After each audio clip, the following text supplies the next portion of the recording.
शेतकरी म्हणून ते कार्यरत सेवा करतायत आणि बाकीचेही वारकरी अगदी आनंदाने या सोहळ्यामध्ये सहभागी होऊन पंढरपूरकडे प्रस्थान करत असतात. दरवर्षीप्रमाणे यावर्षी या ठिकाणी आम्हाला जो सेवा करायची जी संधी तुम्ही दिली महाराज, त्याबद्दल मी माझ्या कुटुंबियांच्या वतीनं आपल्या दिंडी सोहळ्याचं सहर्ष असं स्वागत करतो, धन्यवाद देतो.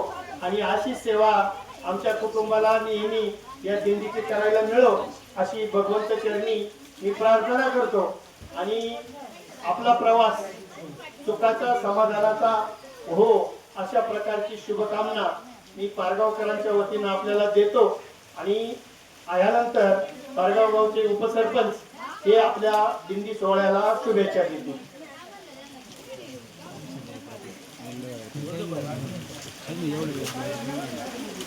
संत गुरुवर्य कोंडाजी बाबा पालखी सोहळा शिरोली, सुलतानपूर, औरंगपूर, पारगाव, निमगाव, तावा यात सगळ्या गावातून वारकरी या ठिकाणी सोहळ्याला जात असतात.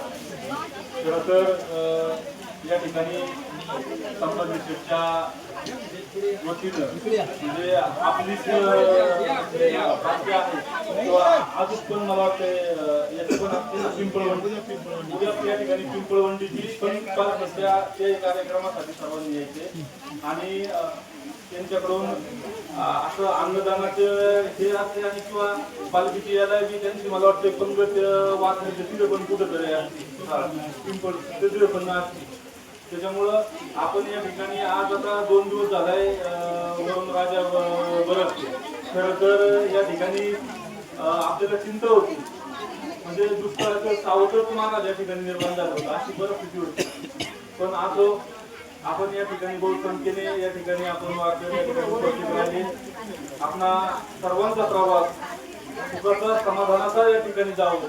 थोडे पावसाचं वातावरण आहे, निवडून पावसाचं पण वातावरण, पण आपल्याला पावसाची पण खूप गरज आहे. त्याच्यामुळं या ठिकाणी आपल्या या पालखी सोहळ्याला या ठिकाणी पारगाव ग्रामस्थांच्या वतीनं या ठिकाणी गोपालकृष्ण पथक संस्थेचे चेअरमन प्रकाश आहे उपस्थित सर्वांच्याच वतीनं या ठिकाणी पालखी सोहळ्याला या ठिकाणी खूप खूप शुभेच्छा देतो. कोणत्याही जागा मिळो आजार न मिळो, परंतु एक मोठ्या मनाचा माणूस आणि त्याने आम्हाला लगेच आल्याबरोबरच 1 लाख रुपयाची घोषणा आमच्या सर्व संचालक मंडळी, अध्यक्ष, उपाध्यक्ष, सचिव सर्वांना सांगितली.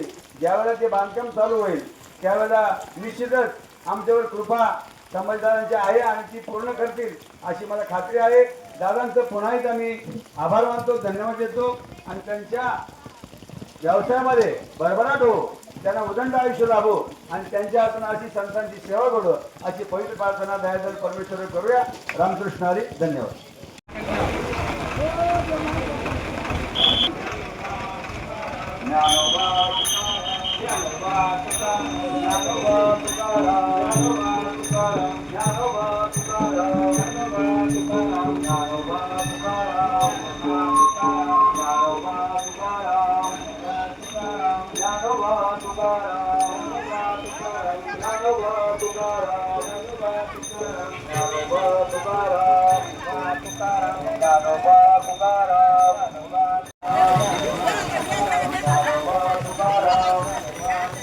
तुकाराम